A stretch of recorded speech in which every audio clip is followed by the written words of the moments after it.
Hello, everyone. I am Elena, your host for today's lesson. If you are new to the channel, let me mention that we have already covered many B1 and B2 lessons designed to help you reach your fluency goals. In today's masterclass, we are going to focus on the exact English phrases I use every single day. The ones that make conversations sound real, natural, and fluent. These are phrases that native speakers use constantly, but most learners forget to practice. By learning and using them, you will not only improve your English speaking and listening skills, but also start to think in English without hesitation. We will explore how to use these daily phrases in different real-life situations. At home, at work, in cafes, on calls, when you agree or disagree, when you show surprise or emotion. And along the way, you will get practice exercises and speaking prompts to help you use them naturally and confidently. Before we begin, don't forget to subscribe to English in Moments and press the bell icon so you never miss a new English learning episode that helps you grow every day. So, take a deep breath, get comfortable, and get ready to speak English confidently with me. Let's get started. Let's begin with the kind of phrases that we all use without even realizing how powerful they are in daily communication. For example, phrases like, "I see what you mean." That sounds logical. Or, "I understand completely." These are small, simple, but incredibly important because they keep conversations alive and make you sound fluent and connected. Imagine you are talking to a friend about something that happened at work. Your friend says, "My manager asked me to rewrite the report even though I worked all night on it." You can respond naturally by saying, "Oh, I understand completely. That must be really frustrating." This small phrase, "I understand completely," shows empathy, understanding, and natural flow. Now repeat after me slowly. I understand completely. I understand completely. Feel how the words roll off your tongue naturally. Try saying it with emotion. I understand completely. When you want to show real understanding, here is another one. That sounds right. When someone explains something and you want to confirm that you understand, say, "Yeah, that sounds right." It is soft, natural, and very common in advanced spoken English. Practice with me. "Yeah, that sounds right." Try again a little faster this time. "Yeah, that sounds right." Excellent. Now, let's practice using both phrases in a mini conversation. You say, "I couldn't finish my assignment because my laptop froze." Your friend says, "Oh, I understand completely. That must have been so annoying." You reply, "Yeah, it was, but now everything is fixed, so it is fine." Your friend responds, "That sounds right." Did you notice how natural that sounds? None of those lines sound robotic or textbook. They sound like real conversation. And that is exactly what we want to practice today. When you speak English every day, it is not about using difficult or fancy words. It is about using phrases that carry emotion, intention, and rhythm. That is what fluent speakers do. They connect words with feelings. Now, let's move into another group of phrases you can use every single day when you agree or show support. Instead of just saying yes or okay, try using something that shows tone and personality. For example, definitely, for sure, you are right about that, or I agree 100%. Repeat after me slowly. Definitely, for sure, you are right about that. I agree 100%. These are the kind of expressions you hear in natural English conversations. Not formal, not stiff, just clear and confident. Let's try them in context. Imagine someone says, "I think learning through real conversations is better than just studying grammar." You can reply, "Definitely. That is the best way to learn naturally." Or you could say, "For sure. That is how you pick up the real rhythm of English." Repeat after me again with emotion. Definitely. For sure. You are right about that. I agree 100%. Now, take a moment and think about your own day. How often do you agree with people? Maybe with a coworker, a family member, or a friend. Try replacing your usual yes with one of these. It will make you sound more fluent, more expressive, and more like a native speaker. Let's practice a few real-life examples together. You are at work and your colleague says, "We should finish this project by tomorrow." You can reply, "Definitely, let's do it." Your friend says, "This cafe makes the best coffee in town." You can respond, "For sure, I love their cappuccino." Or someone says, "Speaking English every day really improves fluency." You can say, "You are right about that." Or, "I agree 100%. Each time you say it, notice the tone of your voice. Fluency is not only about words, it is about sound, emotion, and timing. That is what gives life to your English. Let's do a short speaking exercise now. I will give you a sentence, and you respond naturally using one of these agreement phrases. I will say, "Learning English through practice is better than memorizing grammar." You say, "Definitely," or "For sure." I will say, "Speaking slowly helps improve pronunciation." You say, "You are right about that." I will say, "It is easier to remember words when you use them in sentences." You say, "I agree 100%. Good job.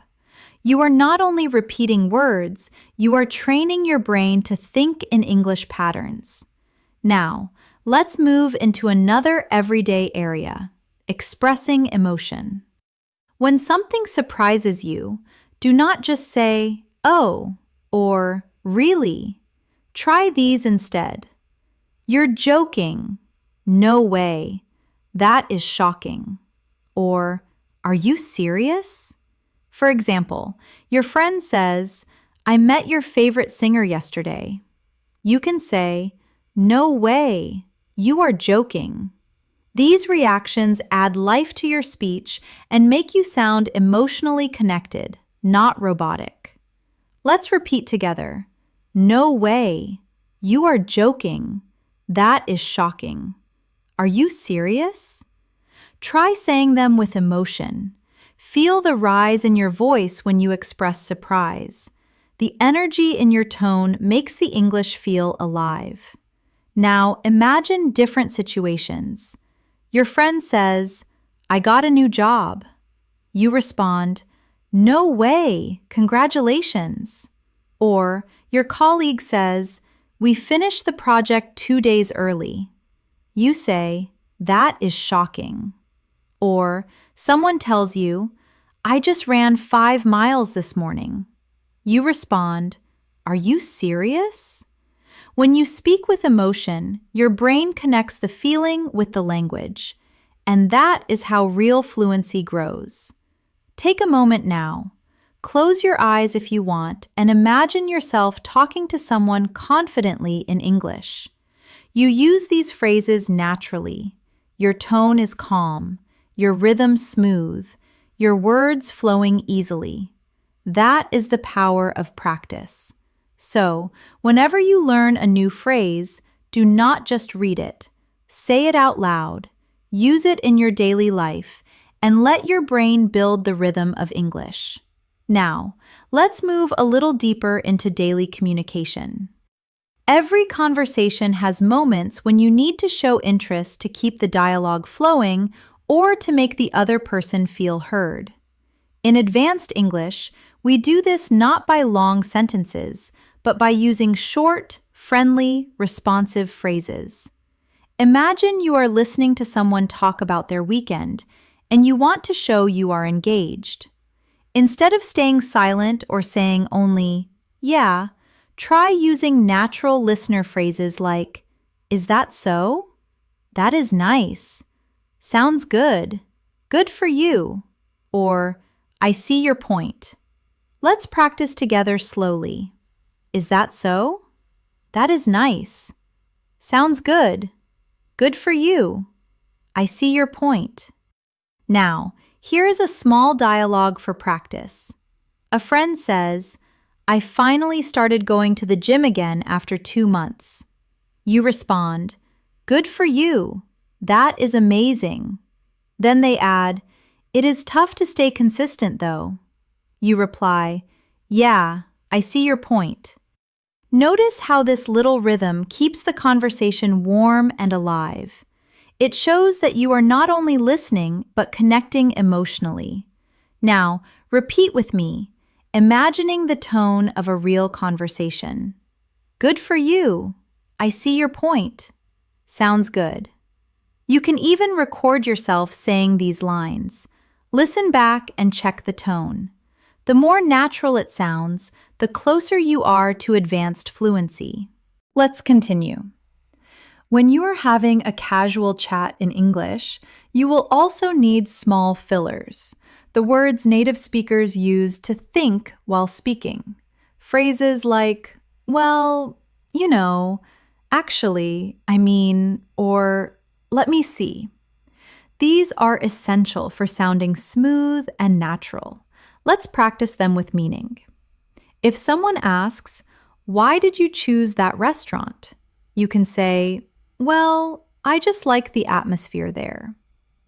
If you are explaining something, say, you know, it is one of those places that feels cozy and calm. If you want to clarify, say, I mean, it is not fancy, but it is nice. And if you are thinking, use let me see to buy time naturally. Repeat after me now. Well, you know, I mean, actually, let me see. These are not empty words. They show confidence and control. Without them, your English might sound too direct or mechanical. With them, your sentences flow like a native speaker's rhythm. Let's create a short practice exercise. Imagine you are describing your favorite movie to a friend. You could say, well, it is a bit old, but really good. You know, the story just stays with you. I mean, it is emotional, but not too heavy. Now, repeat that out loud, copying the tone. Feel the pauses, the small breaks, the natural thinking sounds. That is how real people speak English every day. Now, let's shift to another group of daily life phrases. Polite expressions you can use anywhere in advanced English. Being polite does not mean being overly formal. It means sounding soft, respectful, and kind. Instead of saying, give me that, you can say, could you pass me that, please? Instead of, I want water, say, could I have some water, please? Or instead of, wait, say, just a moment, please. These softeners make your English sound natural and pleasant. Repeat with me now slowly. Could you pass me that, please? Could I have some water, please? Just a moment, please. Even at work or in professional settings, these make a big difference. For example, would you mind sending me the file? If it is okay, could we talk later? Thanks a lot for your help. Now, let's turn them into a practice dialogue. You say, hi, could I have a glass of water, please? Waiter replies, of course. You say, thanks a lot. Or, at work, would you mind checking this report for me? Colleague says, sure, I will take a look. You say, Thanks, I really appreciate it. Practice that again with emotion. Try to feel the kindness in your tone. Fluency is not only grammar, it is the attitude behind your words. Now, let's explore phrases for showing understanding or continuing a conversation when you did not quite hear something. In real life, people speak fast and sometimes you miss a word. Instead of saying what, use softer forms like, sorry, could you repeat that? Or, I didn't hear that clearly. Let's repeat together. Sorry, could you repeat that? I didn't hear that clearly. These phrases make your listening and speaking interactions sound natural and polite. Here is a short conversation example. Someone says, so, what time are we meeting tomorrow? You didn't hear clearly, so you say, sorry, could you repeat that? They repeat, what time are we meeting tomorrow? You reply, oh, right, around 10, I think. Simple, polite, and fluent. Now, let's practice one more important group, phrases that help you end conversations smoothly. Ending a talk is also part of being fluent. It is not always easy to say goodbye naturally, but there are many soft ways to do it. Instead of just bye, try, it was nice talking to you. Let's catch up soon. Talk to you later. Or take care. Repeat with me slowly. It was nice talking to you. Let's catch up soon. Talk to you later. Take care. These phrases help you sound warm and natural at the end of any conversation. Let's try them in a short situation. You finish a meeting and say, all right, I think that is everything for today. It was nice talking to you. Take care. Or you are on a call with a friend. Okay, I have got to go now, but let's catch up soon. Practice those lines a few times until they sound smooth and natural. Now, let's combine everything we have learned so far into a short, interactive exercise. Imagine you meet a friend at a cafe after a long time. I will say the other person's lines, and you respond using the phrases we have learned today. Your friend says, hey, it has been so long.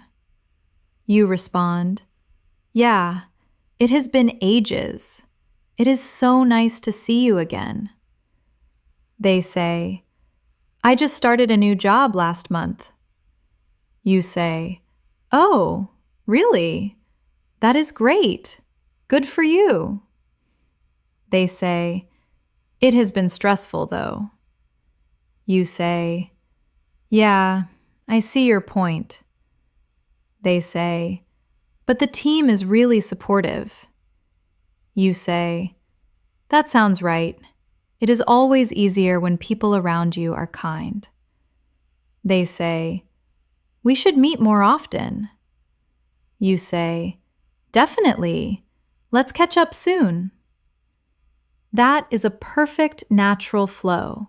Small, realistic, and emotionally connected phrases.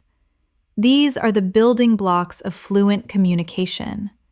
Remember, the more you practice, the more these phrases become automatic. You do not need to translate or think. Your brain will start using them naturally because they are stored as chunks, not as individual words. Now, take a deep breath and say to yourself softly, I can speak English naturally. I can use daily phrases confidently. I am improving every day. Confidence starts with the belief that you can express yourself even with simple phrases. The goal is not perfection, it is connection. In the next section, we will continue expanding these ideas and learn how to use advanced linking phrases, expressions that help you connect ideas smoothly and sound more natural in every situation. Now, let's talk about one of the most powerful tools in advanced English speaking, linking phrases. These are the small expressions that help your sentences flow together, making your speech sound natural and connected instead of broken or robotic. Think about how native speakers connect their thoughts in conversation. They do not just stop after every idea. They say things like, "By the way, as I was saying, speaking of which, actually, on the other hand," or "that reminds me." These are what make conversations feel alive and logical. So, let's explore them together one by one with natural examples you can use in your daily life. Imagine you are talking about your weekend and suddenly remember something else you want to share. You can say, "Oh, by the way, I watched that movie you recommended." It is natural, smooth, and conversational. Repeat after me. By the way. "Oh, by the way." Use it when you want to add something extra or slightly change the topic. Now, if you are continuing an earlier idea after being interrupted, you can say, "As I was saying." It helps bring the conversation back to your main point. For example, "As I was saying, it is important to practice every day if you want to stay fluent." Repeat with me. As I was saying. Here is another. Speaking of which, use this when you want to link what the other person said to something related. For instance, if someone mentions travel, you can say, "Speaking of which, I am planning to visit Italy next month." Repeat again. Speaking of which. These connecting phrases help your thoughts flow like a river. Smooth, natural, continuous. Now, let's use a few of them together in a mini conversation practice. You say, "I met Sarah yesterday." Your friend replies, "Oh, really? How is she doing?" You say, "She is great. By the way, she started a new job in London." Your friend says, "Oh, wow, that is amazing." You respond, "Yeah, as I was saying earlier, she has been working really hard." Your friend says, "Speaking of hard work, you have been super busy too, right?" See how it flows? You do not even notice where one topic ends and another begins. That is what makes English sound fluent and natural. Now, let's look at another group of connectors, contrasting phrases like however, even though, on the other hand, and at the same time. These help you express more advanced thoughts, comparing, contrasting, or showing two sides of something. For example, "I like working from home. However, it can get a bit lonely sometimes." Or, "I enjoy watching movies at home, but on the other hand, going to the cinema feels more exciting." Repeat slowly with me. However, on the other hand, even though, at the same time. Now, try to make your own sentences aloud. For instance, "I love coffee. However, I try not to drink too much." Or, "I like big cities, but on the other hand, I also enjoy quiet villages." Practice expressing contrast in a calm tone. Not too fast, not too formal, just natural conversation speed. Let's now focus on transition phrases for adding information. These are like bridges that let your ideas flow together. You can use "in addition," "besides," "also," or "what's more." Imagine you are describing your morning routine. "I usually start my day with coffee. In addition, I listen to a short English podcast. I like reading in the morning. Besides, it helps me stay focused. I enjoy learning English every day. What's more, it makes me feel confident." Repeat with me. In addition, besides, what's more. Now, let's practice a daily life example. You are telling a friend about how you have been improving your English. I have been watching more English videos lately. Besides, I try to speak with my colleagues in English. Your friend says, "That is a great idea." You say, "Yeah, and what's more, I record myself speaking to check my pronunciation." These little connectors make your English sound advanced, not because they are complicated, but because they are natural and logical. Now, let's do a reflection exercise. Think about how you could describe your own day using linking phrases. For example, I woke up early today. After that, I made breakfast. Then, I listened to an English lesson. Later on, I went for a walk. Now, try saying it again, but connecting it smoothly. I woke up early today, and after that, I made breakfast. Then, I listened to an English lesson. Later on, I went for a walk. Now, make it sound more advanced. I woke up early today. After making breakfast, I listened to an English lesson. Later on, I went for a walk to clear my mind. Can you feel how natural that rhythm becomes? That is the secret of advanced fluency.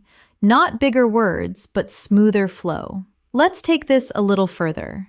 To sound more fluent, we also use phrases that show cause and effect, like so, that's why, as a result, because of that, and therefore. For example, I was tired, so I went to bed early. I didn't study yesterday. That is why I am revising now. I practiced English every day. As a result, I became more confident. I listened to more English podcasts. Therefore, my listening improved. Repeat these lines softly with me. Feel the flow between the cause and effect. Now, imagine you are explaining your own progress in English. You could say, I started learning English consistently, and as a result, I feel more confident when I speak. Now, try that again, but this time without reading. Make it your own sentence about your journey. Pause for a few seconds. Think about what you could say.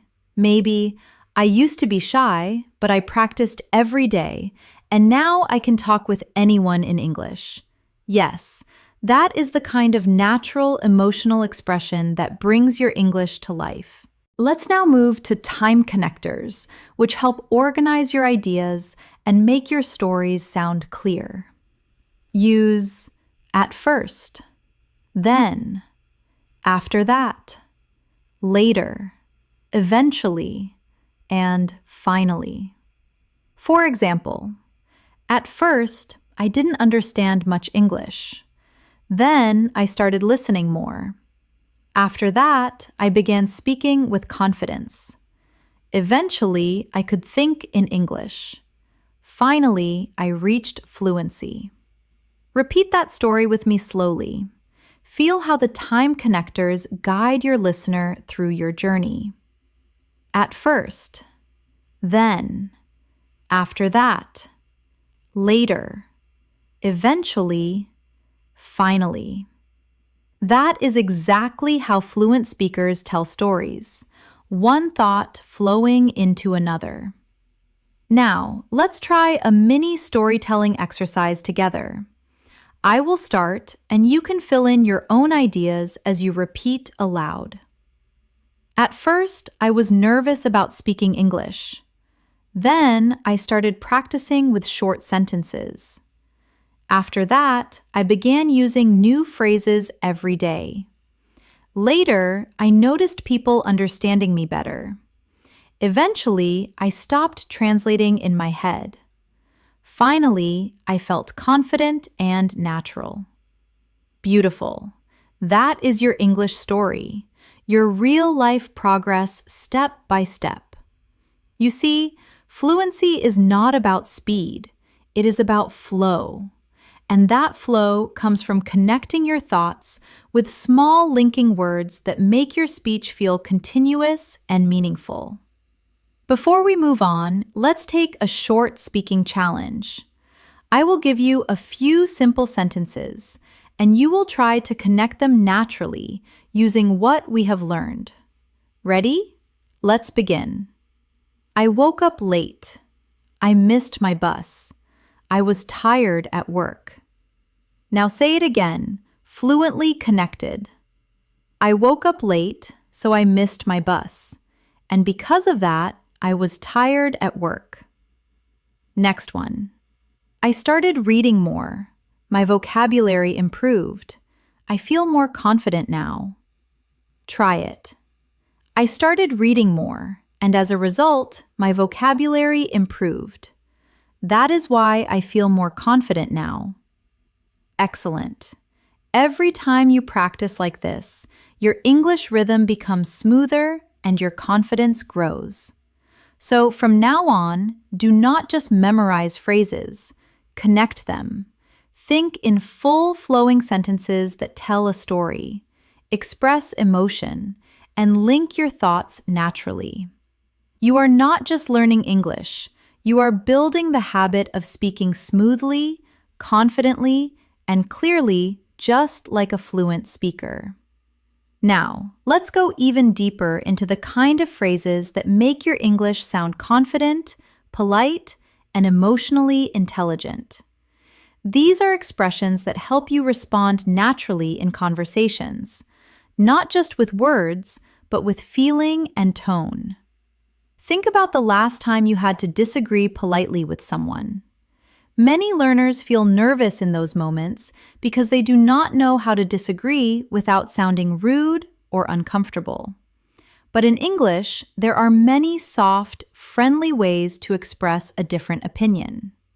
Instead of saying, "No, that is wrong," try, "I see your point, but," or "That is a good point, though I think," or "I understand your view, however." These simple connectors make your disagreement sound respectful and fluent. Let's repeat a few slowly together. I see your point, but that is a good point, though I think, I understand your view. However, now imagine this situation. Your colleague says, I think we should cancel the meeting. You could reply, I see your point, but maybe we should wait until tomorrow to decide. Or if a friend says, watching TV helps me learn English, you could say, that is a good point, though I think speaking practice helps even more. Try to say those sentences out loud. Feel the calm and polite tone behind them. That is advanced English. Confident, but kind. Here is a little speaking exercise for you. I will give you a sentence, and you will respond politely using one of these disagreement phrases. I will say, I think grammar is the only thing that matters in English. You say, I see your point, but vocabulary and practice are just as important. I will say, you should only speak English when you are perfect. You say, that is a good point, though I think learning happens through mistakes. Excellent. You are learning how to sound mature, respectful, and fluent all at the same time. Now, let's move to another area of daily communication, showing appreciation and gratitude. Fluency is not only about accuracy, it is also about attitude. When you express gratitude naturally, you create warmth and connection in conversation. Of course, you already know thank you, but fluent speakers use many variations depending on the situation. For example, thanks a lot. I really appreciate it. That means a lot to me. You have been so helpful. That is so kind of you. Let's repeat together slowly. Thanks a lot. I really appreciate it. That means a lot to me. You have been so helpful. That is so kind of you. Now, imagine you are in real situations. A friend helps you move something heavy. You say, thanks a lot. That is so kind of you. A coworker helps you with a task. I really appreciate your help today.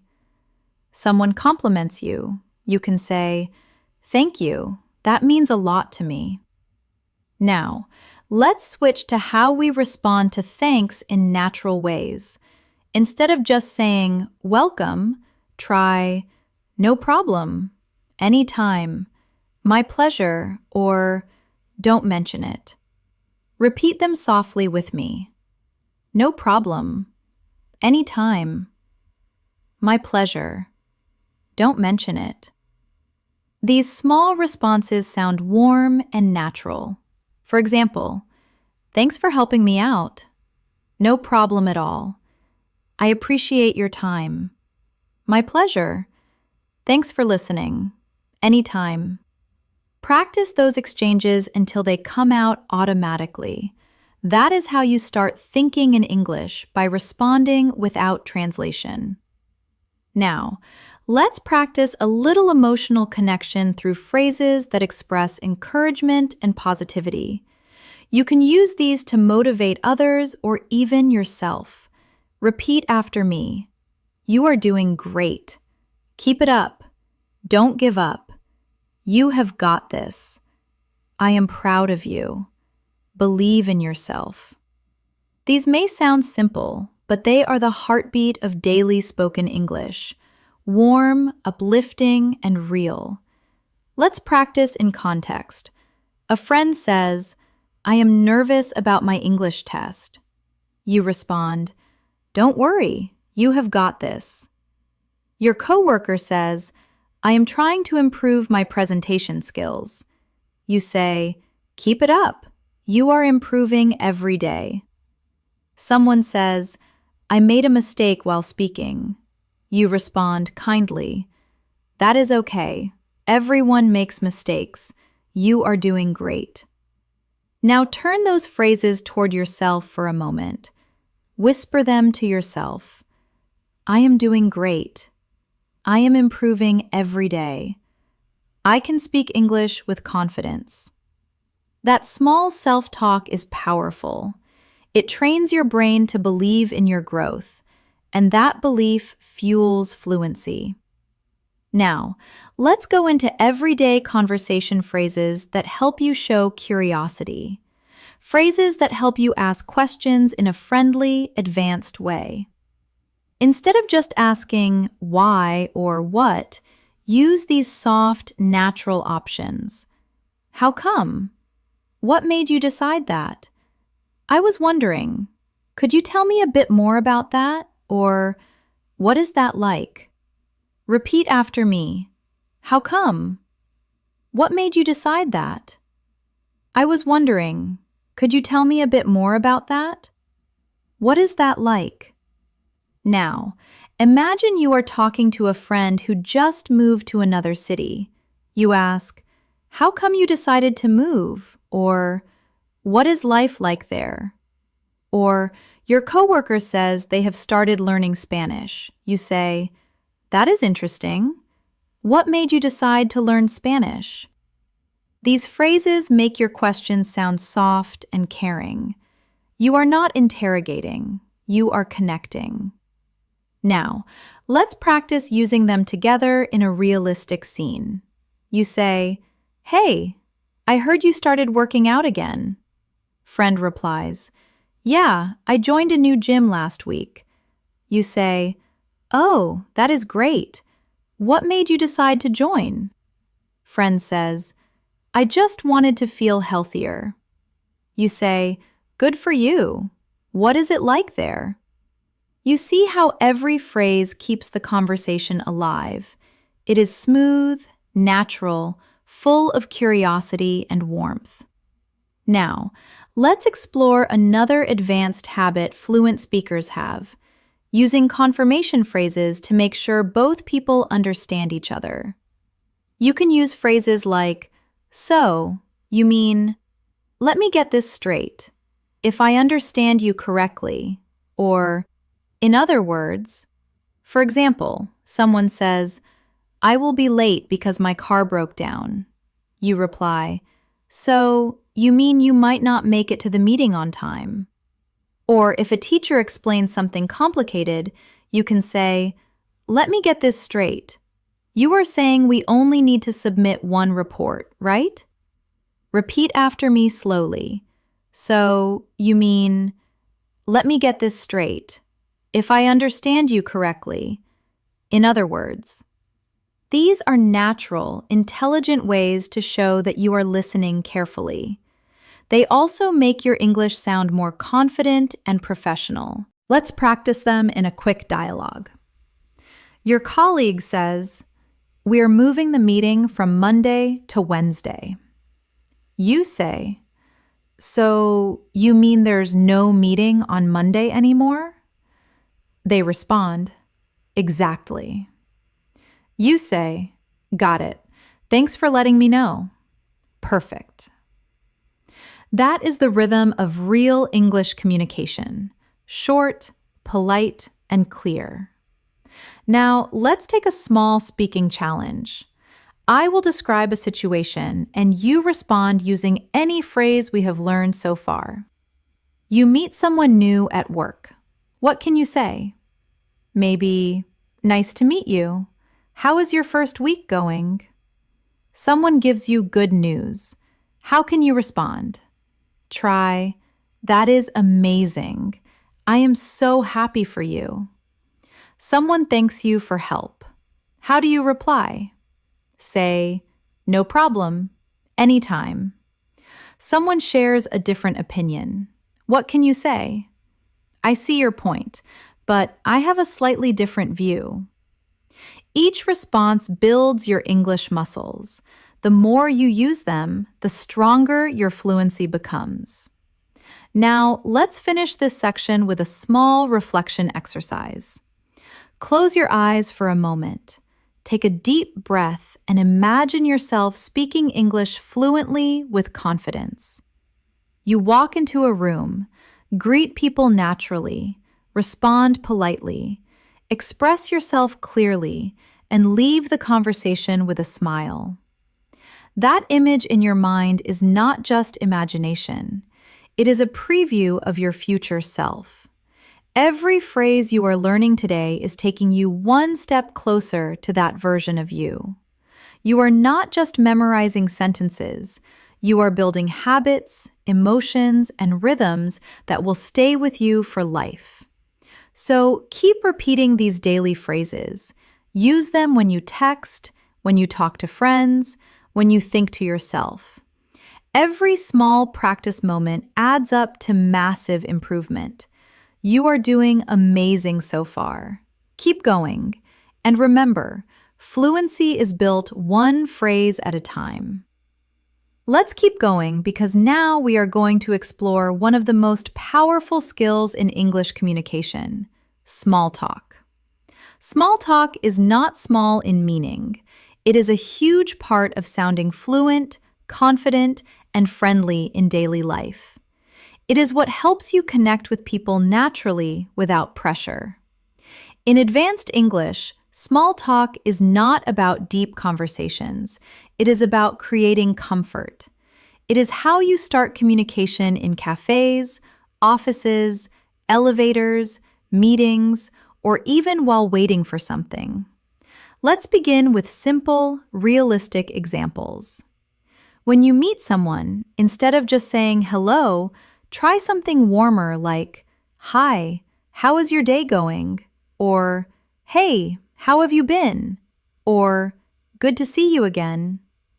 These small differences immediately make your English feel friendly and approachable. Repeat after me softly. "How is your day going?" "How have you been?" "Good to see you again." Now, imagine you are at work and you meet a colleague in the morning. You could say, "Morning, how is everything?" Or, "Hey, hope your day is starting well." And if someone asks you, "How is your day going?" you can respond naturally with phrases like, "Pretty good so far," "Can't complain," "It has been busy but good," or "Same old, same old." Repeat after me again. "Pretty good so far," "Can't complain," "It has been busy but good." Same old, same old. These are real, everyday answers that you will hear from native speakers all the time. They are short, relaxed, and full of rhythm. Let's practice a short small talk scene. You say, "Hey, how is your day going?" Your friend replies, "Pretty good so far. How about you?" You say, "Can't complain. It has been a long morning though." You see how natural that flow is? It is simple, but that is exactly what fluency sounds like. Not memorized, just natural and human. Now, small talk often includes talking about the weather, plans, or daily life, topics that are safe and familiar. For example, you can say, "It is such a nice day today, isn't it? Feels like it is going to rain. It has been really cold lately. This week is going by so fast." Now, repeat after me with natural rhythm. "Such a nice day today, isn't it? Feels like it is going to rain. It has been really cold lately. This week is going by so fast." Now, imagine adding your opinion or emotion after it. "It is such a nice day today, isn't it? Perfect for a walk." Or, "Feels like it is going to rain. I love that cozy feeling."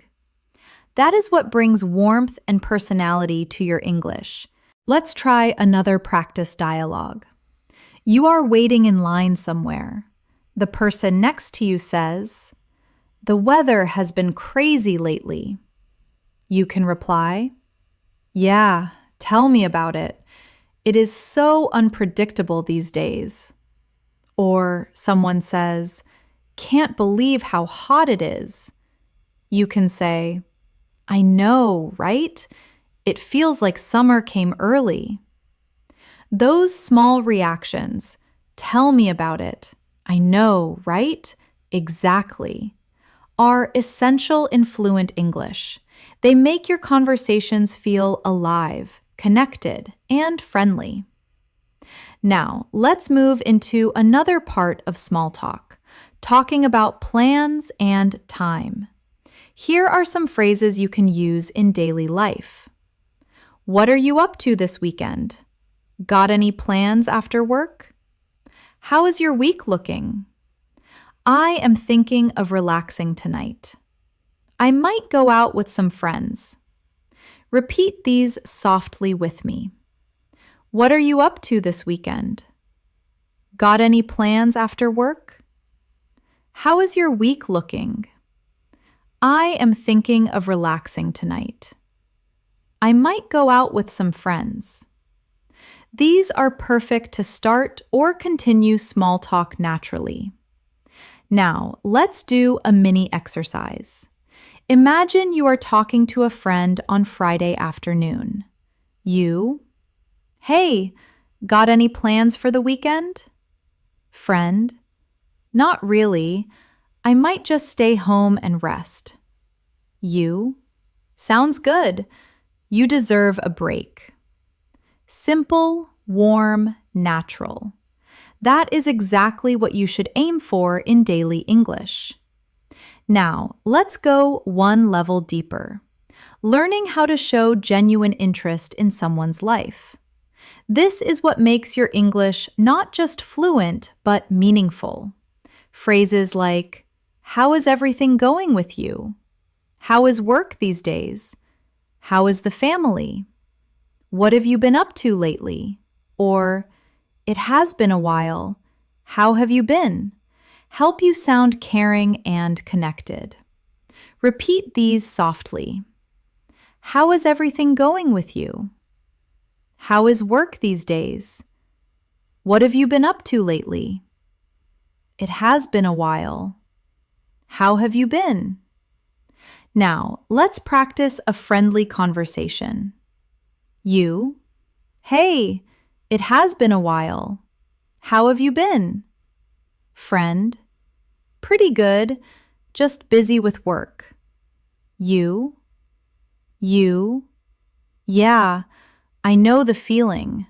Work has been nonstop for me too." And that is all it takes. Small talk with warmth and emotion. Remember, fluent English is not only about perfect grammar, it is about human rhythm, knowing when to ask, when to listen, when to respond softly. Now, let's shift a bit and learn how to move from small talk to meaningful talk smoothly. When a conversation starts with light topics and you want to go a bit deeper, you can use transition phrases like, "Speaking of that, that reminds me. Actually, I have been thinking about," or "Funny you mentioned that." For example, someone says, "I have been working a lot lately." You can say, "Yeah, speaking of work, have you ever thought about changing jobs?" Or a friend says, "I watched a movie last night." You say, "Oh, funny you mentioned that.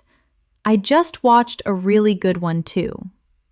These are gentle, natural bridges that move your conversation forward. Now, let's practice a few mini dialogues. Friend, I am thinking of going on vacation soon. You, that reminds me, I still need to renew my passport. Colleague, I have been drinking more coffee lately.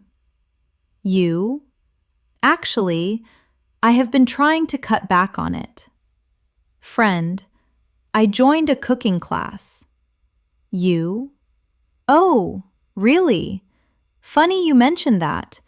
I just tried cooking something new yesterday. Now, repeat these aloud at your own pace, feeling the rhythm of conversation as it flows. Let's pause for a moment and reflect on what is happening here. Every time you use a connecting phrase or reaction, you are doing something powerful. You are thinking in English. You are not translating from your native language. You are responding emotionally, directly, instantly. That is what fluency really is. It is not about speed. It is about connection and comfort. Now, let's go through a short self-practice segment. I will give you some prompts, and you will imagine yourself answering naturally. Prompt 1. Hey, how has your week been? Your response could be, pretty good, just a bit busy. Prompt 2. It has been raining all day. Your response could be, yeah, tell me about it. It hasn't stopped since morning. Prompt 3. Got any plans for tonight? You might say, not much. I think I will just relax at home. Prompt 4. It is good to see you again. You respond, good to see you too. It has been ages. Each small exchange is a chance to practice fluency, to make your mind react naturally in English. And remember, small talk is not small progress. Every time you start a chat, greet someone, or make a little comment, you are building your confidence. You are training your brain to use English without overthinking. So from now on, try to notice opportunities to start small conversations at the store, in class, at work, online. Use one of today's phrases naturally, even once a day. That is all it takes to move from learning English to living English. Now that you have learned how to use small talk naturally, let's explore how to keep a conversation going once it starts. Many English learners can start a conversation, but they often struggle to continue it. They run out of things to say or worry about sounding boring. The secret is to build on what the other person says, to keep the rhythm alive with curiosity, reactions, and shared experiences. Let's imagine this together. Someone says, I went hiking last weekend. Instead of just saying, oh, nice, you can respond in a way that keeps the talk alive. that sounds amazing. Where did you go? Or, really, I have always wanted to try hiking. How was it? See how these questions invite the person to share more? That is how you create natural flow in English. Repeat after me. That sounds amazing. Where did you go? How was it? I have always wanted to try that. Now, let's practice more examples. Someone says, I watched a new series on Netflix. You can reply, oh, really? What is it about? Or, nice. Was it good? Someone says, I just started learning guitar. You can respond, that is so cool. How long have you been playing? Someone says, I tried cooking a new recipe. You could say, that is great. What did you make? Notice how you are not just reacting, you are inviting. That is what fluent speakers do. They keep conversations open by asking simple, emotional questions that make others feel heard and comfortable. Let's do a speaking challenge together. I will say a sentence, and you imagine your natural follow-up question. I say, I am planning a trip next month. You might respond, oh, nice. Where are you going? I say, I have been feeling a bit tired lately. You could respond, oh, no. Have you been getting enough rest? I say, I have been learning English for 3 years now. You might say, that is great. What has helped you the most? Perfect. You are learning how to sound engaged and natural, not just polite, but emotionally connected. Now, sometimes in a conversation, you will need to show surprise, empathy, or emotion to make your words sound alive. Native speakers do this with short, expressive phrases like, oh, wow, that is incredible. Really, that must be tough. Good for you. Or, that is so funny. Let's repeat a few together. Oh, wow, that is incredible. Really, that must be tough. Good for you. That is so funny. Now, let's use them in short examples. A friend says, I finally got a promotion. You respond, oh, wow, congratulations. That is amazing.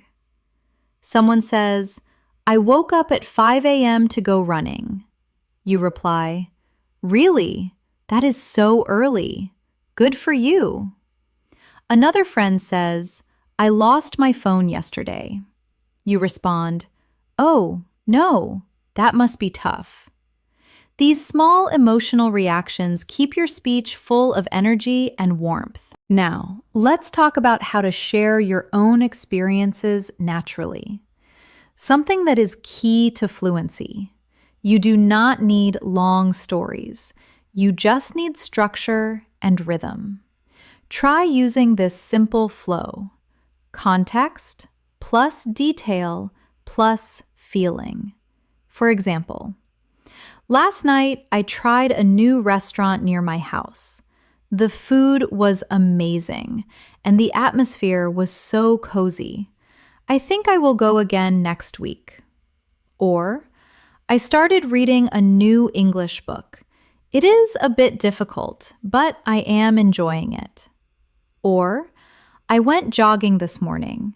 The weather was so fresh. It felt great.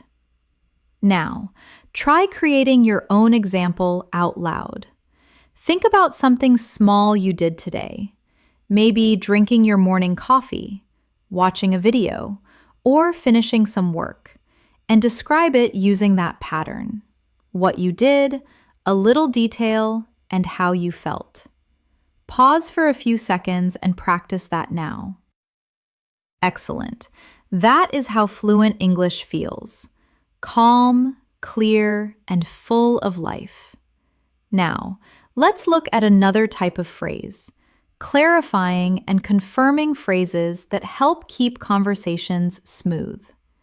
When you need to make sure you understood something, instead of repeating the same words, you can say, "So, you mean, just to be clear, if I got that right, are you saying that?"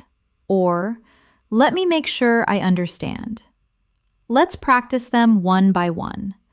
"So, you mean, just to be clear, if I got that right, are you saying that? Let me make sure I understand." Now, imagine you are in a conversation. Someone says, "We will move the meeting to Friday instead of Thursday." You can respond, "Just to be clear, that is this Friday, right?" Or someone says, "I will bring the document later." You can say, "So, you mean after lunch?" These tiny details make your communication sound professional and careful. You are confirming politely instead of sounding confused. Let's also look at how fluent speakers give their opinions smoothly.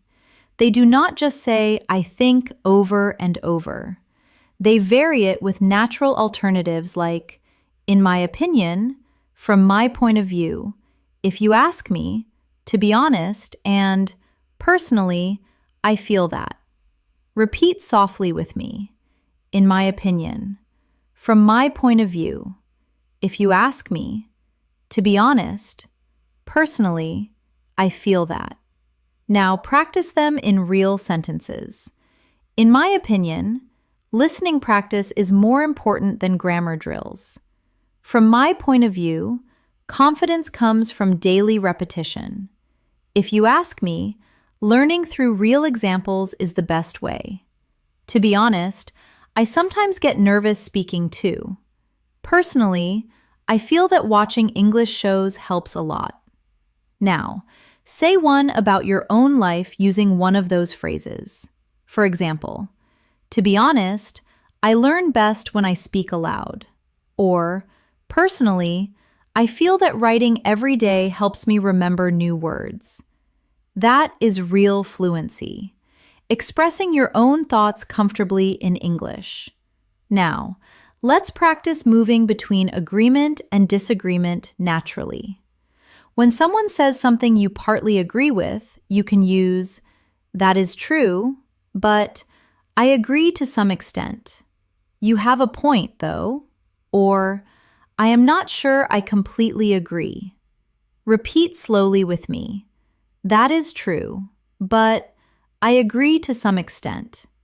"You have a point, though." "I am not sure I completely agree." Let's use these in many examples. Friend, watching movies is enough to learn English. You, that is true, but I think speaking practice is also important. Colleague, grammar is not important at all. You, I agree to some extent, though it still helps to understand the basics. Friend, everyone should learn a second language. You have a point, though not everyone gets the same opportunity. See how gentle and balanced those sound? That is what makes your English feel advanced and natural. Now, let's practice using phrases for giving suggestions and advice. Instead of saying, "You should," you can soften it with, "Maybe you could." "Have you tried?" "It might be a good idea to," or "You might want to." For example, maybe you could watch short videos every day to improve your listening. "Have you tried keeping a small notebook for new words?" It might be a good idea to practice shadowing out loud. You might want to listen to slow English audio before sleeping. Repeat these softly. Maybe you could. Have you tried? It might be a good idea to. You might want to. These gentle phrases sound polite, supportive, and encouraging. Exactly how a fluent speaker would express advice. Let's do a short reflection exercise. Now, think of one English learner you know, maybe a friend or even yourself, and give a piece of advice using one of today's phrases. Maybe, "Have you tried speaking with yourself in the mirror?" Or, You might want to listen to English music to pick up rhythm. Or it might be a good idea to record your own voice to track progress. See how natural it sounds. You are not commanding, you are guiding. That is the beauty of fluent English. It is both kind and confident. Now, take a deep breath.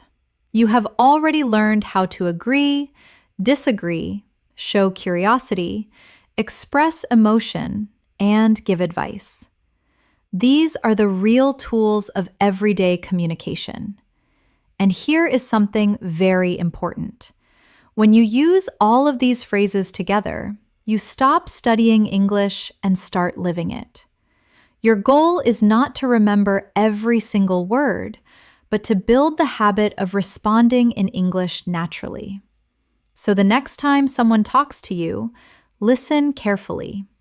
Do not translate in your head.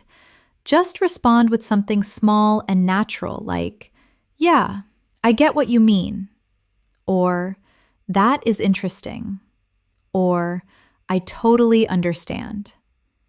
Every time you do that, you are practicing real fluency. Now that you have learned how to express ideas and feelings clearly, let's explore something equally powerful: how to sound natural in everyday English through rhythm, pauses, and filler expressions that make your speech feel alive and confident. You see, native speakers do not always speak perfectly or in complete sentences. They use pauses, small words, and sounds like, "well, actually," and "so," to give their brain time to think. These are not mistakes. They are part of the natural music of English conversation. For example, if someone asks, "What do you think about learning English online?" you might say, "Well, I think it is great because you can learn anywhere." Or if someone says, "Do you like watching movies in English?" you could respond, "Yeah, actually, I do. It really helps with pronunciation." Let's repeat those softly. "Well, actually, so." These are gentle connectors that make your English sound smooth and effortless. Let's do a small practice exercise. I will give you a few questions, and you will answer naturally using one of these fillers at the start. Question 1. Do you study English every day? You can answer, "Well, I try to. Some days are harder than others." Question 2. Do you like learning through videos? You could say, "Yeah, actually, I do. It keeps things interesting." Question 3. Do you think English grammar is important? Try, "I think grammar matters, but practice matters more." That is the sound of real conversation: relaxed, thoughtful, and genuine. Now, let's talk about another important feature of fluent English: intonation. That is how your voice rises and falls naturally when you speak. Intonation shows emotion and makes your words sound alive. For example, when you ask a question like, "Really?" your voice goes up slightly at the end. When you show understanding with, "I see," your tone drops slightly to show calmness. When you say, "That is amazing," your tone rises with excitement. Practicing these tones helps you sound expressive and confident. So, let's do a few together. Say softly, "Really?" with rising tone. "I see," with falling tone. "That is amazing," with rising tone. "Oh, that is too bad," with soft, low tone. When you train your ear for tone and rhythm, you will notice how English carries emotion through sound, not just words. Now, let's look at some advanced conversation habits: how to change topics smoothly, and how to end conversations politely. Sometimes you need to move from one topic to another without sounding abrupt. You can use phrases like, anyway, by the way, speaking of which, or that reminds me. For example, anyway, let's get back to what we were talking about. Or, speaking of travel, I have always wanted to visit Japan. Repeat after me softly. Anyway, by the way, speaking of which, that reminds me. Now, when you want to end a conversation, do not just say bye. Instead, use friendly closing phrases like, it was great talking to you. Let's talk again soon. I will catch you later. Take care, or have a good one. Practice them now with emotion. It was great talking to you. Let's talk again soon. I will catch you later. Take care. These soft endings help your English sound polite, natural, and mature. Let's see how they sound in a full conversation. You. Anyway, I should probably get going soon. Friend. Yeah, me too. It was great talking to you. You. Same here. Let's catch up again sometime. Beautiful, calm, fluent. That is exactly how English conversations flow in real life. Now, let's add one more layer. Reactive phrases that show you are emotionally present in the conversation. Phrases like, I know what you mean. Exactly. Totally. That is so true. Right. And tell me about it. Show empathy and shared understanding. Repeat them with me. I know what you mean. Exactly. Totally. That is so true. Right. Tell me about it. Now, let's see how they appear in real-life talk. Your friend says, learning English can be exhausting sometimes. You say, tell me about it. Someone says, it is hard to find time to practice. You reply, I know what you mean. A coworker says, speaking every day really helps. You say, exactly. Practice makes progress. Notice how these phrases make you sound connected and real, like someone who is emotionally part of the moment. Let's move into something deeper, expressing feelings and emotions. When you talk about how you feel, you become more relatable and human in English.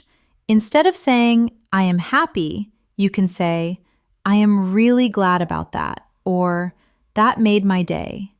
Instead of, I am sad, say, I feel down today, or it has been a rough day. For excitement, use, I am thrilled. I am so excited. This is amazing. For disappointment, use, I am a bit upset. That is disappointing, or I was hoping for better. Let's practice these with feeling. Try saying them out loud. I am really glad about that. That made my day. It has been a rough day. I am thrilled. That is disappointing. I was hoping for better. When you say these lines with emotion, you train your voice to match your meaning. That is emotional fluency. Now, let's combine emotion with connection. Imagine this short scene. You tell a friend, I finally finished my big project. Friend says, that is amazing. You must feel so relieved. You say, yeah, I am thrilled. It was a lot of work, but totally worth it. That is real communication full of warmth, tone, and humanity. Now, let's move to expressing opinions and preferences naturally. Instead of saying only, I like or I don't like, you can vary your expressions. Try these. I am really into. I am not a big fan of. I prefer. I am crazy about. I can't stand. I would rather. Repeat with me. I am really into. I am not a big fan of. I prefer. I am crazy about. I can't stand. I would rather. Now, some examples. I am really into learning new languages lately. I am not a big fan of spicy food. I prefer morning walks to evening ones. I am crazy about photography. I can't stand waiting in long lines. I would rather stay home tonight. Now, make your own small sentence out loud using one of these patterns. Try one about food, music, movies, or hobbies. Each time you say it, your fluency strengthens because you are connecting English with your real feelings. Now, let's talk about responding to compliments politely, another important daily skill. If someone says, "Your English is really good," you can reply, "Thank you. That means a lot." Or, "I appreciate that." Or even, "I'm still learning, but thank you." If someone says, "I like your accent," you can say, "That is kind of you to say." Let's repeat a few softly. "Thank you. That means a lot." "I appreciate that. That is kind of you to say." "I am still learning, but thank you." When you respond this way, you show both humility and confidence, a perfect mix for sounding fluent and friendly. Now, let's bring together everything you have learned so far into a reflection exercise. Take a moment and think about your day. How many of today's phrases can you use naturally in your next conversation? Maybe start with, "How is your day going?" Or, "That sounds great." Or, "Actually, I have been practicing English a lot lately." The more you speak like this, the more automatic it becomes. Remember, fluency is not just about vocabulary, it is about connection, tone, emotion, and rhythm. You are already developing all of these by practicing these everyday phrases with me. So, keep repeating them aloud, keep feeling them, and keep imagining yourself using them in real life. That is how fluency takes root in your mind. You are doing wonderfully so far. Let's keep building this natural flow step by step, because by the end of this session, you will not only know these phrases, you will own them. Let's continue our fluency journey together, because now I want you to start feeling how English becomes part of your thinking, not just something you study, but something you live every day. When you speak English naturally, you do not think about grammar rules or translation. You focus on the message, on the rhythm, on the feeling of connection with another person. That is what these everyday phrases help you build: confidence and flow in real conversation. Let's explore some more useful expressions that make your communication sound clear and advanced, the kind that native speakers use without realizing how powerful they are. Let's start with time phrases. Little expressions that describe when something happens because they help structure your storytelling naturally. Instead of saying only yesterday or tomorrow, you can use phrases like the other day, a while ago, in a bit, later on, before long, or back then. For example, I met her the other day at the cafe. I will call you in a bit. Before long, you will be fluent. Back then, I didn't know a single English phrase. Repeat these softly with me. The other day, a while ago, in a bit, later on, before long, back then. These time phrases add life and variety to your speech. They make your English sound natural, not robotic. Now, let's talk about conditional phrases, expressions that describe possible situations or hopes. You already know if, but fluent speakers use many soft variations like as long as, in case, even if, provided that, or unless. Let's see how they sound in real use. You will improve fast as long as you practice daily. Take an umbrella in case it rains. Even if it is difficult, keep going. You can join provided that you finish your homework first. I won't stop learning unless I reach fluency. Now repeat those slowly after me. As long as, in case, even if, provided that, unless. Each of these connectors gives your speech depth. They show cause, condition, and reasoning, which are signs of advanced fluency. Now, let's focus on something practical. Phrases for expressing uncertainty or possibility. Because in real life, we do not always know the answer, right? Instead of saying, I don't know, try one of these softer options. I am not sure. Maybe. It could be. I guess so. It depends. I will have to check. Repeat them with me gently. I am not sure. Maybe. It could be. I guess so. It depends. I will have to check. Now, let's put these in a short example. Friend, are you free tomorrow? You. I am not sure. I might have some work. Coworker. Do you think it will rain today? You. Maybe. It depends on the forecast. These soft answers make your English sound polite and realistic, just like everyday speech. Now, let's practice something every fluent speaker does all the time: reacting to new information. When someone tells you something surprising or unexpected, you can respond naturally with phrases like, "Oh, I didn't know that." "Is that so?" "That is interesting." "Really?" Or, "Good to know." Repeat after me softly. "Oh, I didn't know that."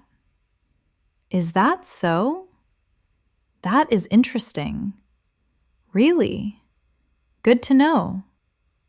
These reactions show engagement. They keep your tone friendly and alive. Here is a small exercise for you. I will say something, and you respond with one of these phrases. I say, "Did you know English has more than 1,000,000 words?" You say, "Oh, I didn't know that." I say, "Coffee was discovered over 1,000 years ago." You say, "That is interesting."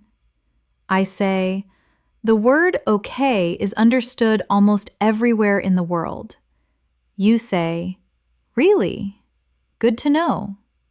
See, simple reactions make conversations flow beautifully. Now, let's talk about phrases that help you manage conversations professionally. These are great for meetings, group discussions, or polite conversations. For example, when you want to share your opinion, say, "If I may add something," or "From my experience." When you want to politely interrupt, say, "Sorry to interrupt, but," or "Can I just say something here?" When you want to agree diplomatically, say, "I think you are absolutely right," or "That is a very good point." Repeat them with me softly. "If I may add something," "From my experience," "Sorry to interrupt, but can I just say something here?" That is a very good point. These phrases are especially useful if you use English for work or study. They make your tone respectful and confident at the same time. Let's practice a short professional scene. You are in a meeting, and someone says, "We should focus more on online marketing." You respond, "That is a very good point. If I may add something, we could also improve our website." Or someone says, "We don't have enough feedback yet." You can say, "I totally agree. And from my experience, collecting feedback early really helps." See how polite and fluent that sounds?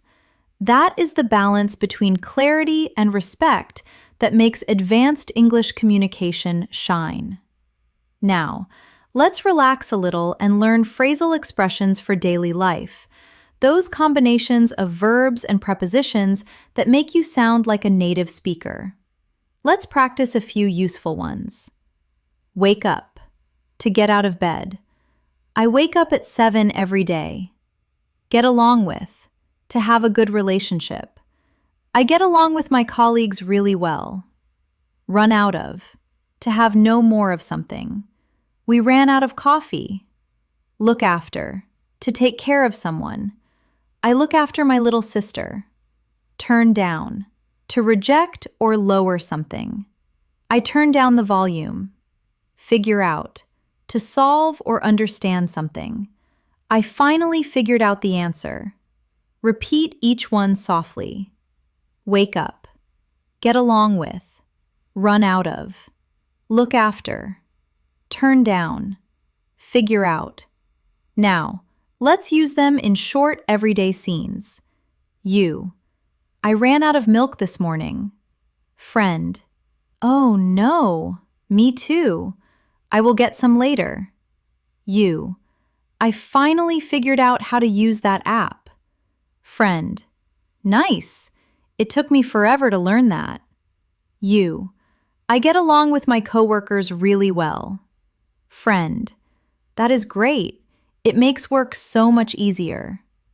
By practicing phrasal verbs like this in context, you train your brain to recognize them automatically. Now, let's shift to phrases for showing understanding or empathy, the ones that make you sound emotionally intelligent in English. You can use, that must be hard. I can imagine. I know how you feel. That sounds tough. Don't worry about it. Or, everything will be fine. Repeat gently with me. That must be hard. I can imagine. I know how you feel. That sounds tough. Don't worry about it. Everything will be fine. Now imagine this short scene. Friend. I didn't do well in my exam. You. Oh, I know how you feel. That must be hard, but you will do better next time. Someone says, I have been really busy lately. You. I can imagine. Make sure to rest when you can. These phrases help you sound kind and thoughtful, which is just as important as being fluent. Let's do a reflection exercise before we move forward. Take a moment and think of 3 phrases from today that you like the most. Maybe, I will call you in a bit. Or, don't worry about it. Or, I figured it out. Now imagine how you can use them in your next real-life conversation. Remember, the key is repetition. The more you say them, the faster they become part of your natural English brain. You are doing really well so far. Every section we go through adds another layer to your fluency. Soon, you will notice that when you speak, words come out smoothly, automatically, and confidently because your brain has already practiced these rhythms again and again. So, keep going. You are halfway through your journey toward real spoken English fluency, and it is only going to get better from here. Now, let's take your fluency practice one step further. Up to now, we have focused on daily phrases, reactions, and connectors that make your English sound natural. But real communication is not only about words. It is about rhythm, emotion, and confidence in how you deliver your message. So, in this section, we will focus on how to express yourself fully in any situation. Whether you are retelling a story, giving an opinion, or sharing a personal experience. When you tell a story in English, structure matters. Most fluent speakers naturally follow a pattern. They set the scene, add details, and share feelings. Let's try that together. Imagine you are describing your weekend. You can begin like this. It all started on Saturday morning. Or, last weekend was really special because... Or, so, something funny happened yesterday. These small openings instantly catch attention and make your story flow smoothly. Repeat softly with me. It all started on Saturday morning. Last weekend was really special because something funny happened yesterday. Now, let's build that story together. It all started on Saturday morning when I decided to go for a walk. The weather was beautiful, so I grabbed a cup of coffee and walked to the park. I met an old friend there by surprise, and we ended up talking for hours. It felt so good to reconnect. See how simple but complete that story feels? It is not about complex vocabulary. It is about sequence, feeling, and connection. Now, try to think of a small story from your own life. It could be about meeting someone, learning something, or even having a funny experience. Start it with one of our openings. It all started when, or you won't believe what happened. And then add the details naturally. Take a short pause and imagine yourself saying it out loud. You are doing great. Now, let's focus on transition phrases that keep your story smooth and connected. Use expressions like, after that, a few minutes later, suddenly, meanwhile, in the end, and to my surprise. For example, after that, we decided to grab lunch. A few minutes later, it started raining. Meanwhile, my phone battery died. In the end, it turned into one of my favorite days. To my surprise, everything worked out perfectly. These words help your listener follow your story naturally. They are like signposts on a road that guide your direction. Now, repeat them softly after me. After that, a few minutes later, meanwhile, in the end, to my surprise.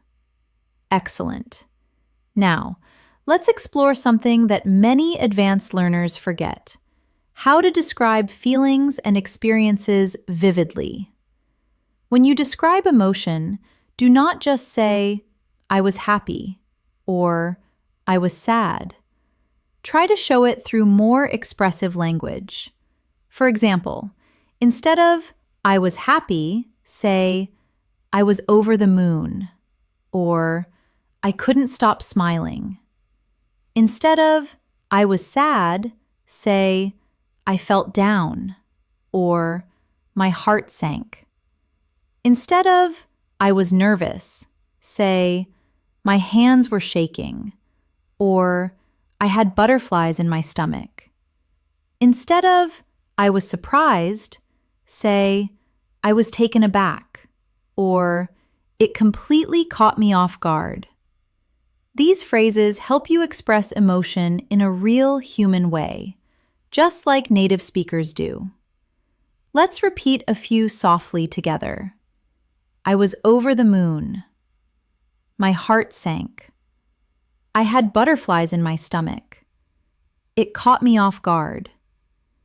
Now, let's create a small emotional storytelling practice. When I got my first English compliment, I was over the moon. It felt like all my hard work had finally paid off. I couldn't stop smiling the whole day. Now, try to imagine your own short story using one of those emotional phrases. It could be about your English journey, a goal you achieved, or even something small that made you proud. Every time you add emotion to your speech, your English becomes more memorable, more alive. Now, let's move into phrases for reflection and realization, the ones that help you sound thoughtful and mature. You can say things like, looking back, I have realized that, it taught me that, it made me understand. Since then, or that moment changed me. For example, looking back, I have realized that consistency is everything. That experience taught me that mistakes are part of learning. Since then, I have been more confident when I speak. Repeat them gently with me. Looking back, I have realized that. It taught me that. Since then, that moment changed me. These reflective phrases show maturity and growth. They let your listener see your journey, not just your words. Now, let's connect that idea to your own English learning story. You can say something like, "Looking back, I have realized that speaking every day, even for 5 minutes, makes a huge difference. It taught me that practice doesn't have to be perfect. It just has to be consistent." That is beautiful, isn't it? It is not just fluent English. It is fluent thinking in English. Now, let's move into phrases for motivation and encouragement. The ones you can use with yourself or others when you feel tired or unmotivated. Repeat softly with me. One step at a time. Every day counts. Progress, not perfection. You have come a long way. Keep going. You are getting there. Believe in your journey. These phrases not only help you stay motivated, they sound natural and deeply human. Let's practice them in small daily examples. You. I feel like my progress is slow. Friend. Don't worry. One step at a time. Every day counts. You. I made so many mistakes today. Friend. That is okay. Progress, not perfection. You. I am still not fluent yet. Friend. But you have come a long way. Keep going. You are getting there. Each of these phrases can become part of your self-talk, a soft reminder that growth in English, like in life, is built slowly, kindly, and steadily. Now, let's imagine you are the one encouraging someone else, a friend or a fellow learner. You can say things like, "You are improving faster than you think. I can already see the difference. Don't stop now. You are closer than you realize. It is okay to take breaks, but never give up." These words not only help others, but they also strengthen your own mindset. Now, let's talk about phrases for confidence and self-assurance.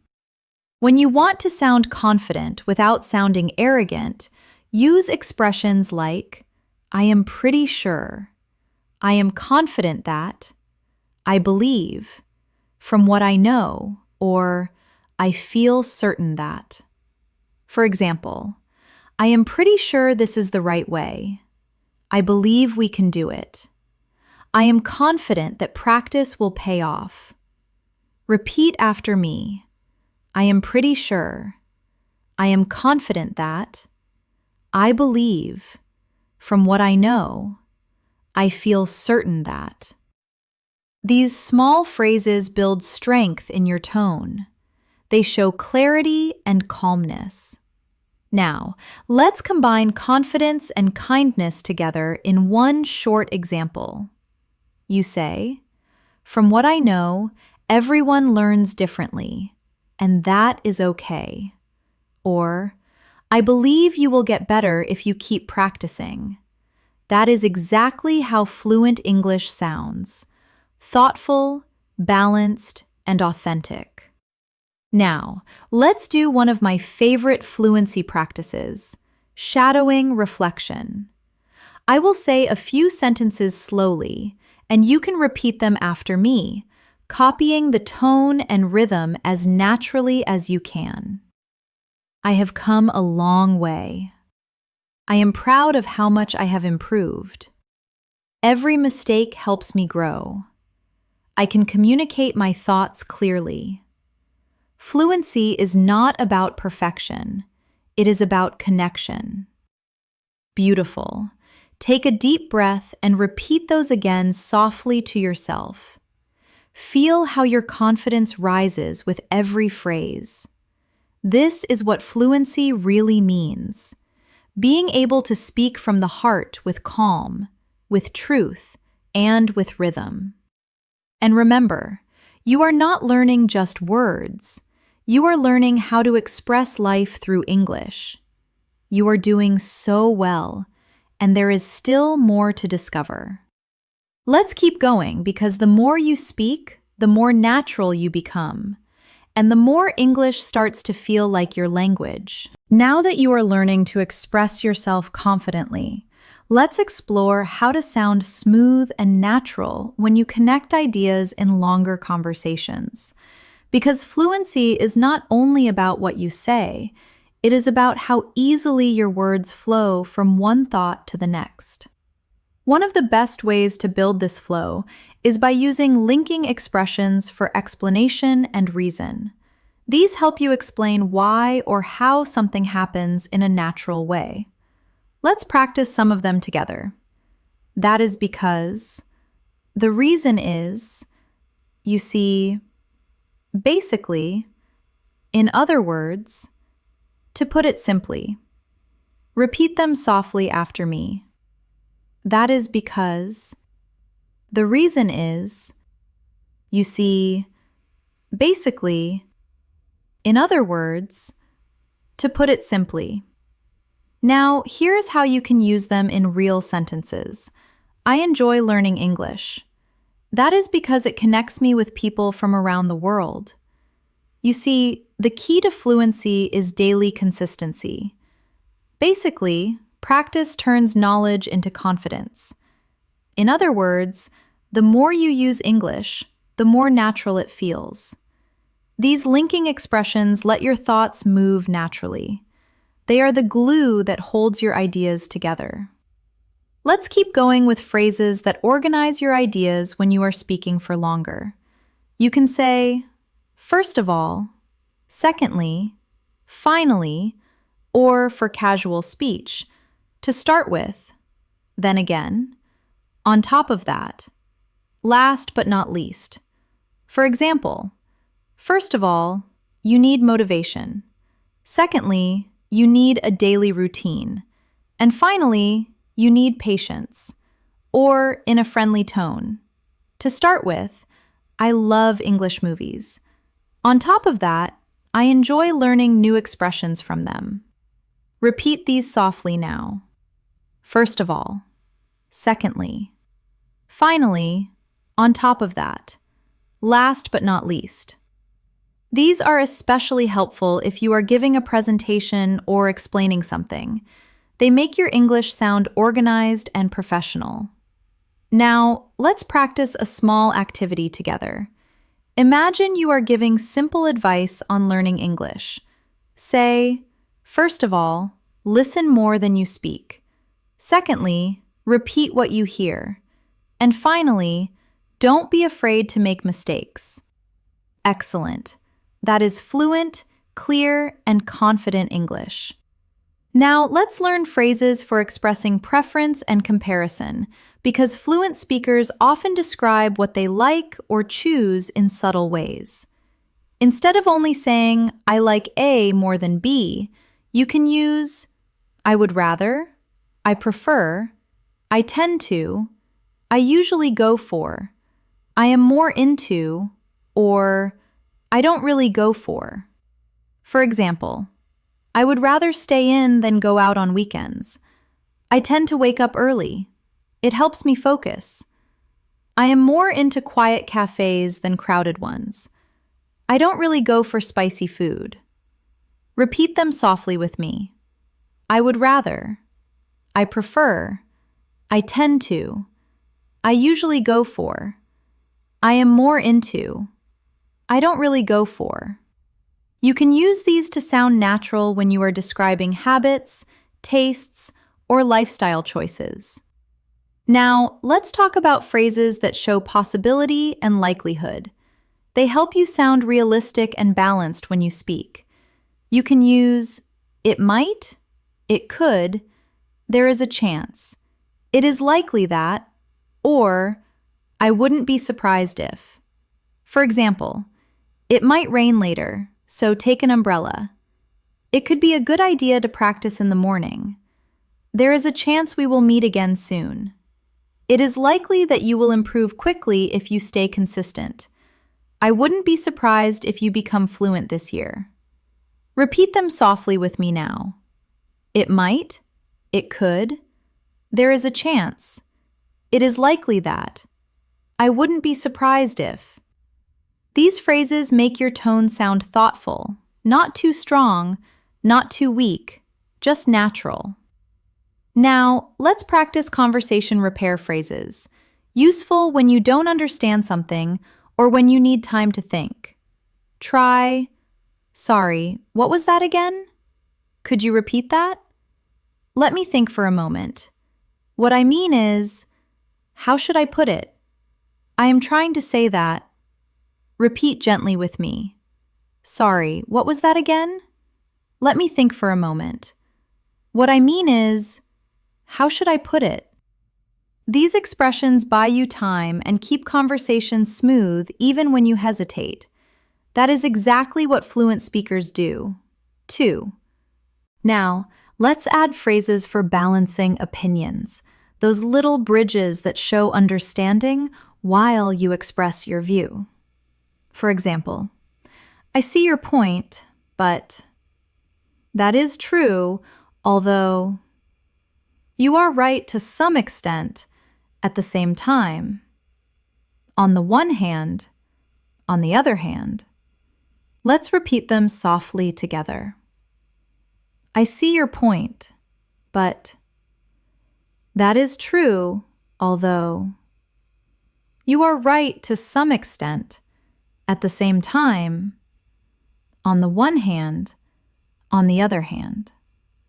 Now imagine this scene. Someone says, "Learning English grammar is boring." You respond, "You are right to some extent, but it is useful for building a foundation." Someone says, "I don't think pronunciation matters much." You say, "I see your point, but pronunciation helps others understand you clearly." These soft connectors help you sound balanced and intelligent. Calm disagreement instead of conflict. Now, let's look at phrases for making suggestions politely, especially in group settings. Use, why don't we, what if we, maybe we could, how about, or it might be better to. For example, why don't we try practicing together this weekend? What if we focused on speaking today? Maybe we could take turns reading aloud. How about watching a short English video? It might be better to start with the basics first. Repeat them softly with me. Why don't we? What if we? Maybe we could. How about? It might be better to. These phrases are polite, friendly, and cooperative, perfect for daily and professional situations alike. Now, let's go into phrases for expressing certainty and doubt. Both are important for balanced speaking. When you are sure, you can say, definitely, for sure, absolutely, no doubt about it, I am positive. When you are unsure, you can say, I am not completely sure. It is hard to say. I might be wrong, but I am not certain. Repeat with me softly. Definitely. For sure. Absolutely. No doubt about it. I am positive. Now, the softer ones. I am not completely sure. It is hard to say. I might be wrong, but I am not certain. These subtle shifts in tone show maturity. They make your English sound flexible, not black and white. Now, let's talk about phrases that show enthusiasm or encouragement because positive energy makes your English feel alive. Use, "That is awesome." "That is brilliant." "Good job." "Keep it up." "You nailed it." "I am so proud of you." Repeat them cheerfully with me. "That is awesome." "That is brilliant." "Good job." "Keep it up." "You nailed it." "I am so proud of you." Use them not just with others. Say them to yourself, too. Every time you finish a practice session, tell yourself, "Good job," or "I nailed that today." That small, positive self-talk will keep your motivation strong and your brain confident. Now, let's imagine a full conversation where all these skills come together. You are chatting with a friend about learning English. To put it simply, consistency matters more than perfection. Friend, "Yeah, I guess so." Basically, you just need to make it part of your day. Friend, "True, but sometimes I don't have time." "I see your point, although even 5 minutes helps." Friend, "Maybe we could practice together online." "That is awesome. Let's do that." See how natural that sounds? That is not textbook English. That is real-life communication flowing with comfort and confidence. Before we move further, take a slow breath and reflect for a moment. You have now learned hundreds of daily English phrases, not just for understanding, but for using. From greetings and reactions to storytelling, motivation, and polite communication, you are building the habits that define fluency. Remember, English fluency is not a destination. It is a process of continuous connection. Every phrase you use, every word you repeat aloud, brings you closer to thinking directly in English. You are doing wonderfully, and you have already come so far. Let's keep moving forward to complete your masterclass with more real-life examples and closing reflections.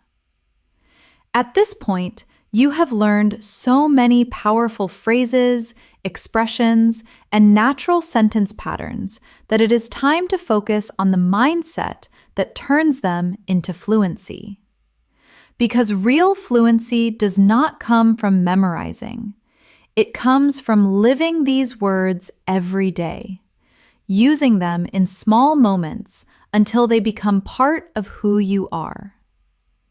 Let's start by talking about one of the biggest fluency blocks: fear of making mistakes.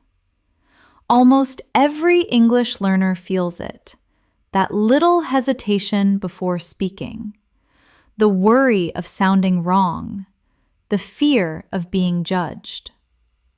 But let me remind you of something important. Even native speakers make mistakes all the time.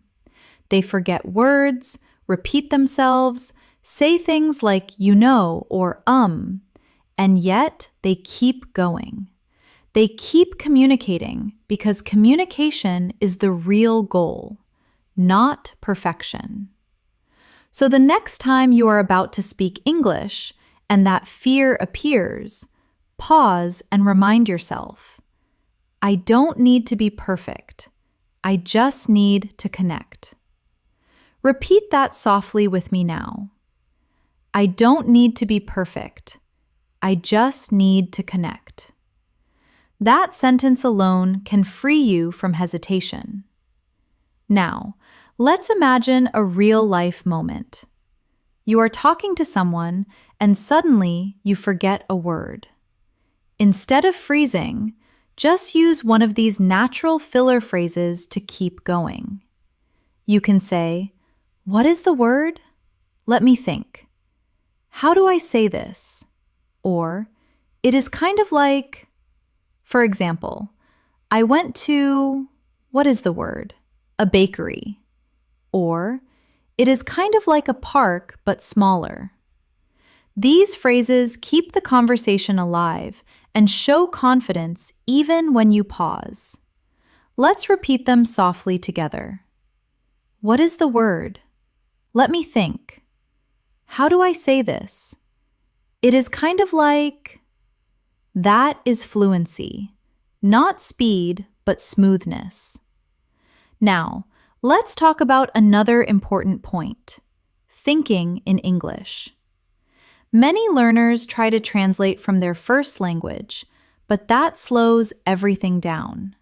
Instead, start building thoughts directly in English, even for small things. When you wake up, say to yourself in English, "I am getting up now." When you eat, think, "This tastes good." When you walk outside, say, "It is such a nice day." These simple sentences turn English into your inner language, one you no longer have to search for. Repeat after me softly. I think in English every day. I describe my life in English. I can express myself naturally. Now let's move to another powerful fluency skill: self-correction without panic. When you make a mistake, do not stop completely. Just fix it smoothly and continue. For example, she goes to work early. Or, he lives near me. See how natural that sounds? Fluent speakers do that constantly. They self-correct softly with calm rhythm and move forward. Practice this now. Say something. Make a small mistake. Then correct yourself politely. I was watching TV. She plays the piano. That is how you turn fear into fluency. Now, let's talk about how to build English habits in your everyday routine. Try setting small, specific actions like listening to one English video a day, writing a short diary in English every night, speaking to yourself in English for 2 minutes before bed, or describing what you are doing as you go through your day. Each of these activities trains your brain to treat English as normal, not foreign. Repeat softly. English is part of my daily life. I practice naturally every day. I enjoy the process. Now, let's focus on how to keep your motivation alive, because fluency is not only about skill, but also about energy and mindset. Whenever you feel tired or discouraged, remind yourself why you started learning English in the first place. Maybe it is to travel freely, connect with people globally, get a better job, or express yourself confidently. Whatever your reason, hold it close. It will carry you through the hard days. Say this softly to yourself. I am learning English for me. I am improving step by step. I am proud of my progress. You see, motivation doesn't come from outside. It grows from your own belief in yourself. Now, let's talk about how to make English learning fun and creative. Because when you enjoy something, you learn faster and remember more. Instead of studying from textbooks alone, listen to English songs and try to sing along. Watch your favorite shows with subtitles and repeat small lines. Read short articles about topics you love, maybe food, travel, science, or stories. And most importantly, make English part of your hobbies. If you love cooking, watch English recipe videos. If you love sports, read English sports news. If you love movies, Join English discussions online. This turns English into a lifestyle, not a subject. Repeat softly. I live in English. I learn through what I love. English is part of my world. Now, let's talk about one of the most beautiful ways to grow, talking to yourself in English. Many people underestimate this technique, but it is one of the most powerful fluency tools ever because when you talk to yourself, you are not afraid of mistakes. You are free to express anything, and you are constantly thinking in English. You can do it anytime while walking, cooking, or even getting ready in the morning. Describe what you are doing, what you are thinking, or how you feel. Say things like, I am getting dressed. I feel tired, but I will finish this. I am planning my day. I am going to have breakfast now. These small moments become powerful practice. Let's do a short daily routine example together. I woke up early today. I brushed my teeth, made some tea, and checked my messages. Now I am watching an English video to start my day. Simple, real, effective. That is the sound of natural English in everyday life. Now, let's move into something even more emotional, believing in your identity as an English speaker. You are not trying to speak English anymore. You are an English speaker. It does not matter if you have an accent or make small mistakes. Fluency is about connection, not imitation. Say softly with me, I am an English speaker. I express myself clearly and confidently. My voice in English is strong and natural. Feel the power of those words sink in. That is your new identity taking shape. Confident, calm, and connected through language. Now, let's imagine how your English life will look if you keep going for the next few months. You wake up and think in English automatically. You hear a podcast and understand most of it easily.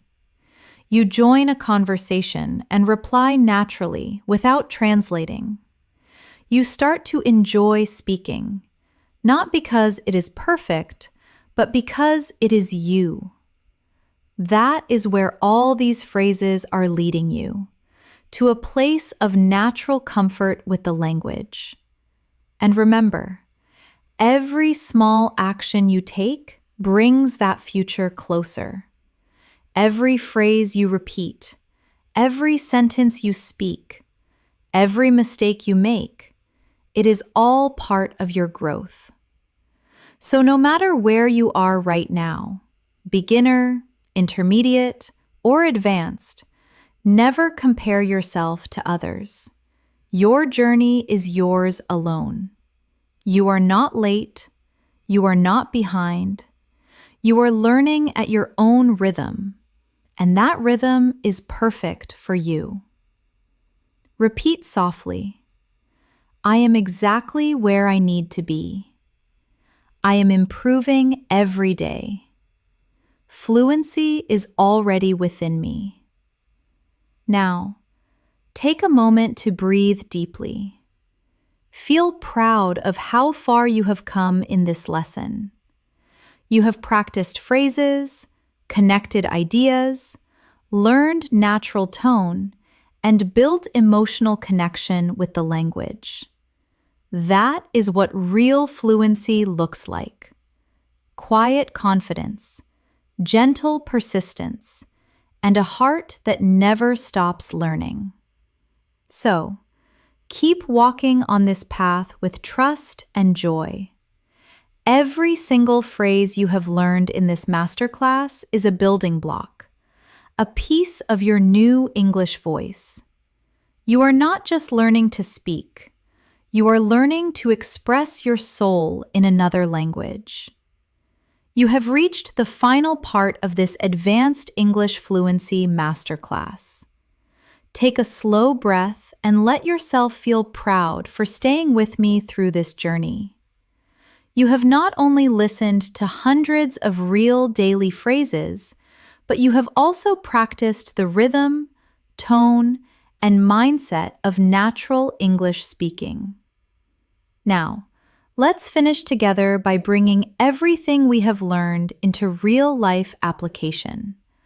A full-circle fluency practice that connects your thoughts, feelings, and words. Let's begin with a reflection. Think about the last few times you used English in real life. Maybe ordering food, talking online, writing an email, or practicing with a friend. How did it feel? Maybe you were nervous at first. Maybe you paused a lot. Maybe you made small mistakes. But you know what? You spoke. You communicated. You connected. That is fluency in action. Every time you speak, even when it is imperfect, you are teaching your brain to become more confident in English. So now, let's repeat some final affirmations together. Let these words become part of your daily mindset. I can speak English naturally. I use real English every day. I feel calm and confident when I speak. I understand people more easily now. I am proud of how far I have come. Beautiful. Now, imagine yourself in a simple conversation with someone in English, at a cafe, at work, or online. You greet them. You ask questions. You share opinions. You listen. You react. You smile as you speak because you are no longer worried about what comes next. You just flow naturally. That is where you are heading. A place where English feels like breathing. Let's do one last speaking exercise together. A real-life fluency scene. Imagine someone says, "Hey, how have you been?" You answer, "I have been good, just keeping busy. What about you?" They say, "I have been learning new things lately." You respond, "That is great. What kind of things?" They say, "I started learning photography." You say, "Really? That sounds interesting. I have always wanted to try that." See how natural that feels? No translation, no hesitation, just connection. Now, take a moment and speak freely for a few seconds. Describe your day, your thoughts, your plans. Use the phrases you have learned here. Do not worry about grammar. Just let the words flow. When you do this daily, your English voice will become effortless and full of life. And remember, fluency is not a final goal. It is a journey you continue every single day. Some days you will speak smoothly. Some days you will feel stuck. But every day you will move forward if you keep showing up. So promise yourself right now to keep learning gently, patiently, and joyfully. Say it softly with me. I will keep learning. I will keep practicing. I will keep believing in myself. You have already proven that you can stay committed. This masterclass is proof of that. And every word you have repeated, every phrase you have practiced, has brought you closer to true fluency. Now, let's close this lesson with a calm reflection. Imagine yourself 1 year from now. You walk into a room. Someone speaks to you in English, and you answer confidently, without hesitation, with a smile. Your thoughts and words move together effortlessly. That is your future, fluent, clear, and confident. And it all starts with what you are doing right now. Repeat softly with me. My English is improving every day. I speak clearly and confidently. Fluency is becoming natural to me. Remember, the goal isn't to know every word. It is to be able to express yourself with warmth and honesty. And you already can. Let me remind you once more. Small steps lead to big change. One phrase at a time. One practice at a time. One conversation at a time. Do not rush it. Enjoy the rhythm of learning. Enjoy the feeling of progress. Enjoy the quiet confidence that grows inside you with every sentence you speak. And whenever you doubt yourself, come back to this masterclass. Listen again. Repeat the phrases out loud. Feel how much you have grown. Because the truth is, you already sound better than you think. You have learned how to greet people naturally, express feelings and opinions, agree and disagree politely, tell stories with rhythm, and connect emotionally through English. You have built the habits, the tone, and the mindset that define true fluency. So, keep this energy with you as you continue learning. And whenever you speak English next, whether to a friend, a teacher, or even to yourself, speak with confidence, warmth, and joy. You deserve to sound fluent. You deserve to express yourself freely. You deserve to feel proud of your English journey. And I am proud of you for making it this far. Now, take one last deep breath, smile, and say this one last time with me. I am a fluent English speaker.